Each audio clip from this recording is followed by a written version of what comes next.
नहमदहु व नुसल्ली अला रसूलिहिल करीम अम्मा बाद अऊज़ु बिल्लाहि मिनश शैतानिर रजीम बिस्मिल्लाहिर रहमानिर रहीम। आज की तकरीब के मेज़बान ज़हीर साहब, चचा खादम साहब, चचा तालब साहब, स्टेज के ऊपर बैठे हुए मेरी पार्टी के तमाम सीनियर लोग और पंडाल के अंदर बैठे हुए PTI के बुज़ुर्ग नौजवान और जो आज सारे हमारे काफ़िले का हिस्सा बने, उन सब को दिल की अथाह गहराइयों से मैं PTI के अंदर खुश आमदीद कहता हूँ। सबसे पहले तो मैं अपने इस भाई ज़हीर की तारीफ़ करूँगा कि जो इसने कुर्बानी दी है। कल जब इन्होंने मुझे बताया कि मैंने अपने मलकीती रकबे में से रास्ता जो है अपने अजीज़ व कारब को दिया है सड़क बनाने के लिए।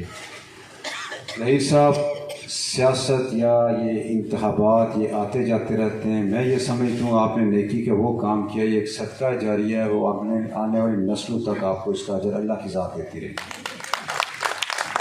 और मैं इस बात पर खुश हूँ कि ये इस हलके के अंदर तकरीबन छठा या सातवां ऐसा वाक़या हो रहा है कि पिछड़े हुए भाई, नाराज़ भाई, उन्होंने PTI में आए और सुलह करके आए।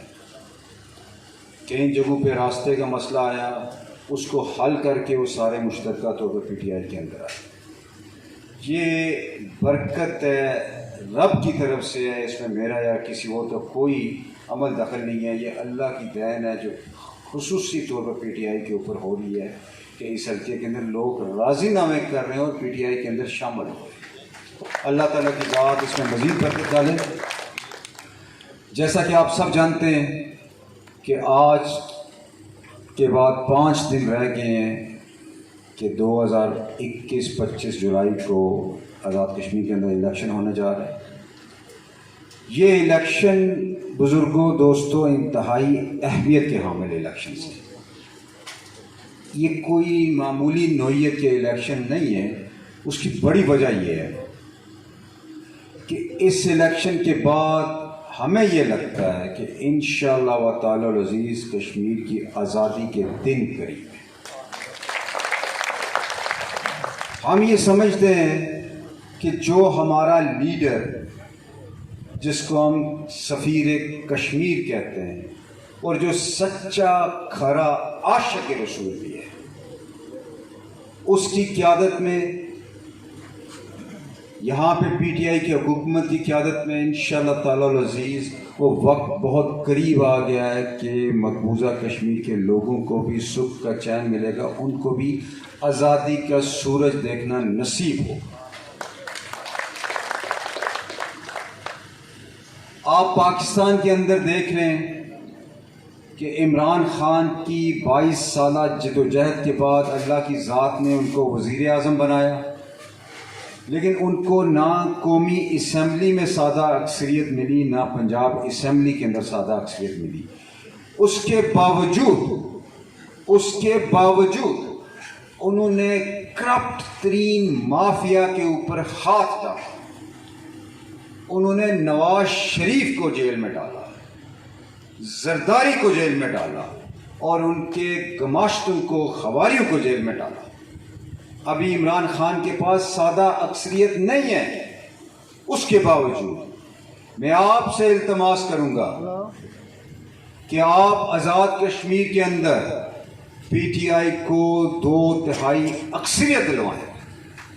वो इस वास्ते आपसे ये बात कर रहा हूं कि कल हम किसी दूसरी पार्टी के मोहताज ना हो वोटों के लिए असम्बली के अंदर। मैं बड़ा पुरुमीद हूँ कि इंशाअल्लाह PTI को 2/3 अक्सरियत मिलेगी, लेकिन उसके लिए आपको अपना किरदार अदा करना होगा। मेरे बुज़ुर्गों, आज जिस जगह पे मैं मौजूद हूँ, किसी दौर के अंदर पीपल्स पार्टी इसको अपना किला तस्वर किया करती थी और दावा किया करती थी। ये अल्लाह की ज़ात का इंतहाई खुसूसी करम है PTI के ऊपर, मेरे इन साथियों के ऊपर जो यहाँ पे सारे बैठे हुए हैं, कि आज वो जो अपना किला होने का दावा करते थे वो हवा में उड़ गया। वो किला ये किसी का कोई किला नहीं है, ये मवाक़े लोग को ये आपका किला है और आपने सियासी बसीरत का मुजाहरा किया, आपने सियासी सोच का मुजाहरा किया। आपने देख लिया कि 40 साल आपने पीपल्स पार्टी को वोट दिए और वो वज़ीर आज़म तक जो मजीद साहब पहुँचे, तो फिर आपका हशर क्या हुआ? मैं कल ज़हीर साहब की बातें सुन रहा था, इनका जी इस गांव में कोई बंदा नहीं आया और ना हमें सोच थी, हमें ये पता था दादा ने भी वोट दिया, वालिद साहब ने भी वोट दिया, हमने भी दिया, हमारे बच्चे भी देंगे। मैं सैल्यूट पेश करता हूँ इमरान खान को, जिसने नौजवानों के ज़रिए एक इनकलाब बर्पा किया पाकिस्तान के अंदर।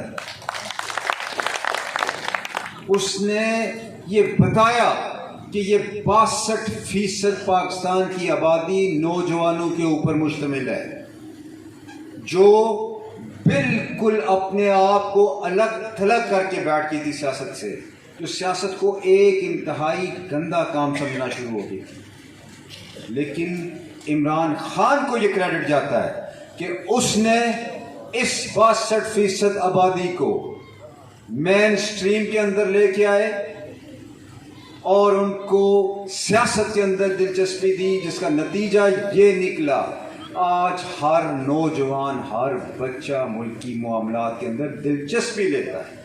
इसकी मिसाल बिल्कुल इस तरह मेरे बुजुर्गों दोस्तों कि अगर एक घर के अंदर 10 अफराद हैं और उनमें से 6 फर्द जो हैं वो घर के मामलात से अपने आप को अलग थलग कर लें, वो घर कैसे चलेगा? ये इमरान खान का विजन था कि उसने नौजवानों को मेन स्ट्रीम के अंदर वो लेके आए। अब मेरी आप लोगों से एक इल्तमास है, जिस सियासी सफ़र का आगाज़ आज से 7 साल पहले मैंने पीटीआई के पेडेस्टल से शुरू किया, हमने चौधरी अब्दुल मजीद साहब को उस वक्त चैलेंज किया जब वो बामे अरूज के ऊपर थे, इक़्तिदार की उस बुलंदी पे थे जहाँ पे वज़ारत उज़्मा का मनसब उनके पास था। उस वक्त पीटीआई ने उनको चैलेंज किया, उनके वो 2.5-3 साल पीटीआई ने फेस किए, थानों के अंदर, कचहरियों के अंदर, बाकी दीगर मामला के अंदर हमने फेस किए।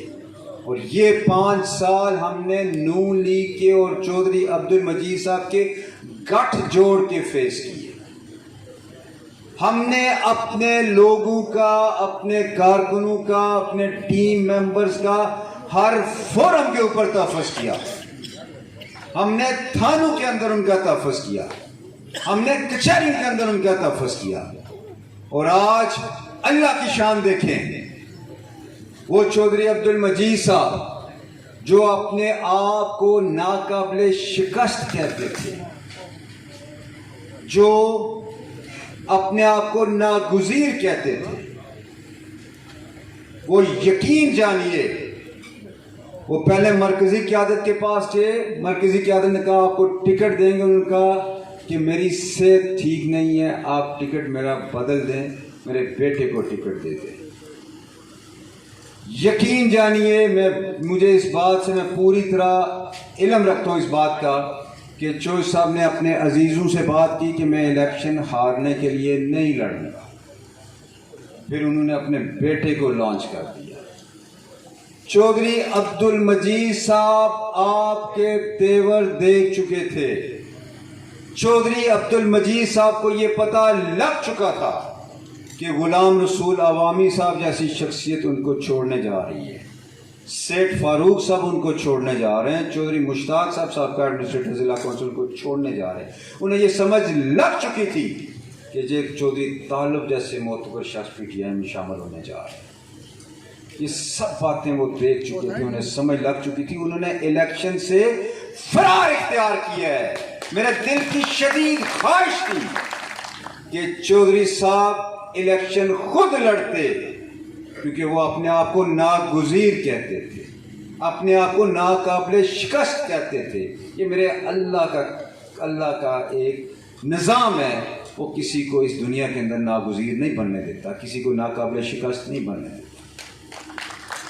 हमारी ख्वाहिश थी चौधरी अब्दुल मजीद साहब इलेक्शन लड़ते, लेकिन वो भाग गए और जो वरासती सियासत को चैलेंज करते थे, चैलेंज करके सियासत के अंदर आए थे, उन्होंने किसको अपना उम्मीदवार नामजद करवाया? अपने बेटे को, किसी और वर्कर को नहीं, पीपल्स पार्टी के किसी और कारकुन को नहीं, अपने बेटे को। और बिलावल भुट्टो साहब जिस दिन यहाँ पे आए इस्लामगढ़ के अंदर, वहाँ पे 2 तकरीरें की गई, एक जो कासिम मजीद साहब की और एक मोइस साहब। क्या पीपल्स पार्टी में उनकी औलाद के अलावा कोई बंदा नहीं बचा इस काबिल? ये इक़दामात इस बात का वाज़िया सबूत है कि उन्होंने इस हल्के के अंदर सियासत अपनी ज़ाती जागीर बना रखी, और आप लोगों को अपना मज़ारा समझ रखा था। हमेशा आते रहे, आपकी मिन्नत समाजत करते रहे, आपकी ठोड़ियां पकड़ते रहे, आपके गोडे गिट्टे पकड़ते रहे, और 1 दफा नहीं, 2 दफा नहीं, 3 दफा नहीं, 4 दफा नहीं, 5 दफा नहीं, 6 दफा नहीं, 7 मरतबा आपने उनको इस हल्के की नुमाइंदगी का हक दिया। ईमानदारी से दिल पे हाथ रख के सोचें, उसके बाद कोई काम बचना चाहिए था इस हल्के के अंदर? वजारत उज़्मा चौधरी साहब के पास थी, लेकिन ये सड़कों की हालत देखिए। इसी यूनियन काउंसिल के अंदर जिसने 30-35 साल चौधरी साहब को वन वे के तौर पे यहां से इलेक्शन जितवाया, भारी मार्जिन से यहां से इलेक्शन जिताते रहे, यहां पे आप इनकी बेसिक हेल्थ यूनिट की हालत देख लें, यहां पे सड़कों की हालत देख लें, यहां पे पानी के मामलात को देख लें, यहां पे बिजली की लो वोल्टेज को देख लें। तो किसी ने कहा मंगला हवा चलती है तेज तो कनेली के अंदर बिजली बंद हो जाती है। यहां पे आप बेरोजगार नौजवानों को देख लें, भर्ती अगर करवाए एडहॉक करवाए, कच्ची मुलाजमतें दी, और क्या दी? नायब कासद, लाइनमैन, वॉलमैन। और कोई तुमने एसी क्यों नहीं भर्ती करवाया? और तुमने एसडीओ क्यों नहीं कोई भर्ती करवाया? इस वास्ते वो बर्दाश्त नहीं कर सकते थे कि कोई बंदा पढ़ा लिखा उस जगह तक पहुंच जाए जहां पे वो आपके हकूक की बात करे। ये वो रियल पिक्चर है, वो असल तस्वीर है जो मैं आपके सामने रख रहा हूं। आप लोगों से इल्तमास है, हमने एक लड़ाई हकूक के लिए बिस्मिल्लाह की थी, और उस लड़ाई का नतीजा आप देख लें कि आज ये पोजीशन है कि चौधरी साहब खुद इलेक्शन से फरार हो गए, और इंशाअल्लाह ताला अज़ीज 25 जुलाई के बाद इनके तीनों बेटे यहां से फरार हो जाएंगे। आते हैं, बाहर रहते हैं, आते हैं इलेक्शन से चंद महीने, आपकी मन्नत समाजत करके आपको झांसे में ला के वोट लेके फिर हो जाते। क्या यही चाहते हैं आप लोग कि जिस तरह 40 साल चौधरी अब्दुल मजीद साहब ने आपका इस्तेसाल किया, आपके हकूक सलब किए, आपके बच्चों का मुस्तकबिल तारीफ किया, क्या यही चाहते हैं अगले 30-25 साल उनका बेटा कासिम करे? क्या आप इस काबिल नहीं है कि आपको एक साफ सुथरी क़यादत दी जाए? आप बहुत आला मेयार के लोग हैं, आप वफा करने वाले लोग हैं, आप 35-35, 40-40, 45-45 साल रफाकत निभाने वाले लोग हैं, लेकिन जिस शख्स के साथ आपने रफाकत निभाई उसको आपकी ज़ात से कोई गर्ज नहीं। वो सियासत उनका कारोबार है, इस हल्का को वो ज़ाती जागीर समझते हैं। पूछे उनसे चौधरी अब्दुल मजीद साहब का ज़ाती कारोबार क्या था? सियासत, आप लोगों की जेबें काटना, आपके वोट लेके इक़्तिदार के अंदर आना, और उसके बाद करप्शन करना, लूट मार करना, अपनी तिजोरियां भरना, अपने महलात बनाना, और आज आगे उनकी औलाद आ गई। मेरे बुजुर्गों, दोस्तों, हमने अपना किरदार पीटीआई वालों ने अदा कर दिया है। हमने इस सिस्टम को चैलेंज कर दिया है, हमने इन माफियाज को चैलेंज करके रख दिया है। परसों तरसों की बात है, काकड़े के अंदर एक और माफिया बैठा हुआ था जो जिला काउंसिल मीरपुर का एडमिनिस्ट्रेटर था। उसने हमारे एक कारकुन के ऊपर हाथ उठाया, उसको डंडे से मारा, उसका सर फटा। हमारी पूरी पीटीआई आधे घंटे के अंदर थाने के अंदर सी और हमने पर्चा कराया उस एडमिनिस्ट्रेटर के खिलाफ। और उसके बाद हमने उसके घर के बाहर जलसा करके दिखाया हमने कि पीटीआई क्या ताकत रखती है। इसी तरह इस हल्के के अंदर छोटे छोटे एरियाज बने हुए हैं जी। नो गो एरिया है, ये मुस्लिम लीग नून का एरिया है, ये पीपल्स पार्टी का गढ़ है, और ये किसी का गढ़ नहीं है। ये हल्का इस अवाम का है, इस अवाम का गढ़ है ये हल्का। ओपन छोड़ें, सियासत करनी है, मेरे गांव के अंदर आना है, आए, मैं आपके लिए अपना घर खोलता हूं, आप जाएं मेरे गांव में, जहां जहां पे आपने कैंपेन करनी है कैंपेन करें, खाना पानी चाय पानी मैं आपको दूंगा। आजाद करें इन लोगों को, खौफ से आजाद करें, थाने के खौफ से आजाद करें, पटवारी के खौफ से आजाद करें। लोगों को लड़ा लड़ा के आपने 40 साल नढाल करके रख दिया। अब वक्त आ गया है तब्दीली का, और हमने चैलेंज करके उस जगह पे लेके आ गए इनको जहां पे अब कामयाबी पीटीआई की नविश्ता दीवार है। हमने अपना किरदार अदा कर दिया, अब आ गया आपका किरदार। 5 दिन आप पीटीआई को दे दें, अगले 5 साल आपके लिए वक्त करते हैं हम लोग। 25 जुलाई को आपका किरदार तारीख के अंदर अमर हो जाएगा। वोट पीटीआई को दें, आजमा के देख लिया इन करप्ट माफियाज को आपने। आज एक और बात आपके साथ शेयर करता हूं। इस वक्त नून लीग और पीपल्स पार्टी के मुज़ाकरात जारी हैं, और क्या मुज़ाकरात हैं कि हमें एक दूसरे को वोट देके किसी भी तरह पीटीआई का रास्ता रोका जाए।